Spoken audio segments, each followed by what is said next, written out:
Here are a couple of top tips on a subject many of us feel quite icky around: networking.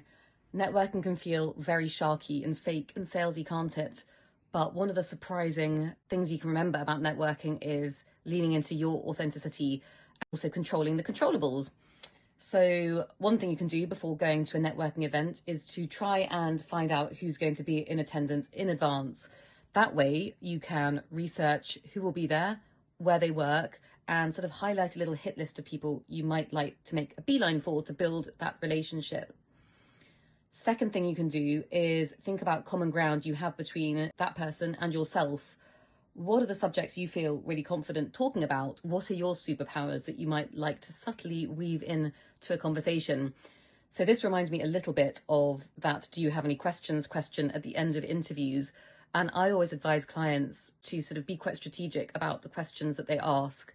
So ideally, really what you want to do is think about what you want to show off about yourself, weave it into a question. So you want to showcase your knowledge of a subject in a very short form, really. For example, coming up with a statement that showcases some specialist intel you have, and then asking a question around that to the person you're speaking to.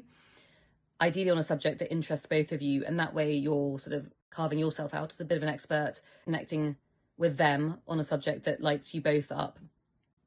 Now from there, you can potentially follow up with a short email as you exchange business cards, offering to connect further. You really enjoy talking to them about whatever you spoke to them about. You'd be happy to chat more about that or beyond. And I liken that to what I call the seduction sandwich or the soulmate sandwich. This is something that I recommend in cover letters if you're writing a letter accompanying a job application. So there'll usually be 2 paragraphs: the why them paragraph, why the organization you're applying for, and the why you paragraph, how you have the skills and experience to add value. Now, I call the why paragraph, the company paragraph, the seduction paragraph. I always say to clients, imagine that you were going on a date and somebody walked in and said, "Claire, you're very pretty.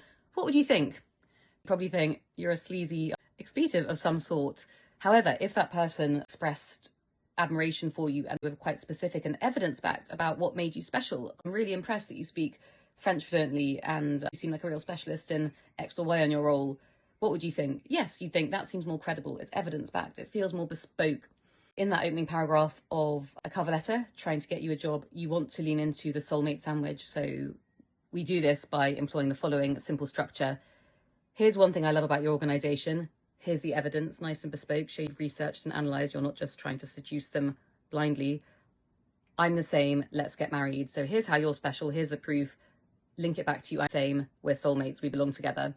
That networking tip